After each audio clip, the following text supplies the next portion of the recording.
بسم الله الرحمن الرحيم، والصلاة والسلام على أشرف المرسلين سيدنا محمد صلى الله عليه وسلم وعلى آله وصحبه أجمعين. النهارده إن شاء الله هنقول إزاي تروح قلعة صلاح الدين، وده فكرة الفيديو. الموضوع بكل بساطة بتركب من رمسيس لموقف السيدة عائشة، 5 دقايق مشي طريق صلاح سالم تبقى جوه القلعة. لو أنت عاوز تطلع فيديو كمل الفيديو واسمع الباقي. طبعا قلعة صلاح الدين من أهم معالم القاهرة وأهم المزارات السياحية الموجودة حاليا بالقاهرة، أو قلعة تسمى صلاح الدين أو قلعة جبل المقطم بالقاهرة، من المباني التاريخية والأثرية التي شرع في بنائها صلاح الدين الأيوبي، والذي كان أول من سكنها وهو السلطان الكامل ابن العالي، والتي استمرت حتى الخديوي إسماعيل. تعتبر قلعة صلاح الدين من أفخم القلاع الحربية التي شيدت في العصور الوسطى، التي كان هدفها طبعا التحصين من الأعداء. وطبعا كان من ضمن الأسباب إن تم حفر بئر بعمق 90 متر. يعني متخيل القلعة أصلا على جبل مرتفع، حفروا بئر 90 متر. تخيل الصعوبة وتكسير الصخور والوقت يعني حاجة عظمة. طبعا تم حفر البئر ده علشان لو تم حصار القلعة أو في هجوم على البلد فحصر الجيش فيشرب مياه من البئر. تمام. طبعا القلعة بها أماكن أثرية كثيرة، مثل أشهرها مسجد محمد علي باشا، الذي أعاد للقلعة في عهد تاريخ وحكمه ازدهارها ونموها. أشهر حاجة مسجد محمد علي باشا، ومسجد سلطان القلاوون والخديوي إسماعيل. وطبعا من المتاحف هناك المتحف الحربي، ومتحف الشرطة، ومتحف المركبات الملكية بتاع زمان.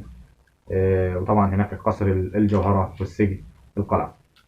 تمام. طبعا نقول مواعيد العمل القلعة كل يوم القلعة شغالة، مفيش في الأجازات والمناسبات شغالة. مواعيد العمل من الساعة 9 صباحا حتى الساعة 4 عصرا، 9 الصبح 4 العصر. طيب سعر دخول الفرد لو أنت مصري أو عربي هتدفع 60 جنيه. لو أنت طالب معاك كارنيه هتدفع نص تذكرة بخفاضة 30 جنيه. أما لو أنت أجنبي هتدفع تذكرة 200 جنيه، ولو أنت طالب أجنبي هتدفع 100 جنيه. تمام. نرجع بقى للموضوع ازاي اروح القلعه. طيب الموضوع بسيط.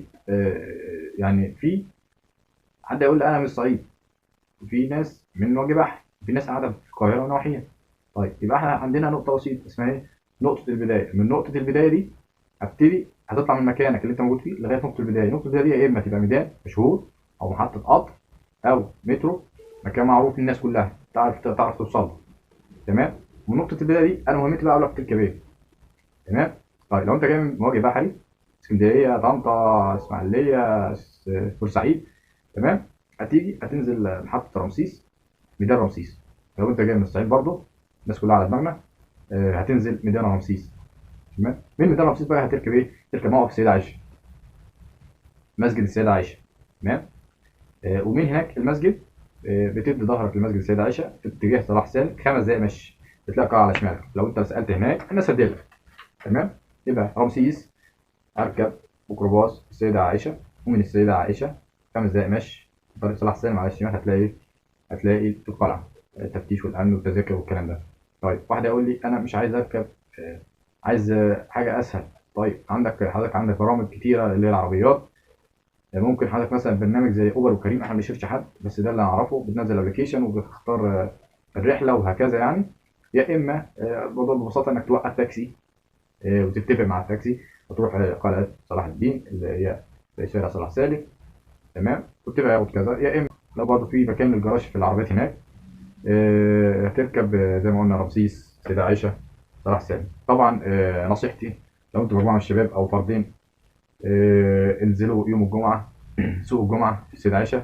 من ضمن الحاجات الجميلة جدا تستحق الزيارة. المكان بيه حيوانات وطيور واسماك وعملات وحاجات كده، بتبيع حاجات جميلة قوي لو انت هاوي الحاجات دي. اما لو انت ام ومعاكي اولاد فانا ما انصحكيش تنزلي سوق الجمعه في سيد عائشه، عشان ممكن نقول السرقه والازدحام وكده. لكن طبعا انصح بنزول قلعه صلاح الدين بالاسره كامله. مكان مؤمن ومكان جميل جدا، وهناك في مرشدين سياحيين هيقول لك امشي كذا وروح كذا، عايز تعرف ايه. حاجه عظمه يعني من ضمن الحاجات المصريه الجميله جدا. يبقى زي ما قلنا لحضراتكم تنزلوا رمسيس، سيدة عائشة، 5 دقايق مشي تطلع على القلعة على الشمال طريق صلاح سالم. تمام. آخر حاجة بقى، إن شاء الله نكون إحنا فدناكم، وإن شاء الله نكون قدمنا معلومة تفيدكم في حضراتكم، وتكونوا فعلا تتمنى إن أنتوا تزوروا المكان وتستمتعوا. خدوا أولادكم وغيروا جو، ومكان جميل يستحق الزيارة يعني. لو الفيديو عجبكم وعايزين نكمل، طبعا حيونا بلايك وكومنت. لو شايفين عايزين تعرفوا مكان تاني قولوا لنا في التعليقات، شجعونا ان شاء الله نكون عند حسن ظن. ان شاء الله رحله سعيده. السلام عليكم ورحمه الله وبركاته.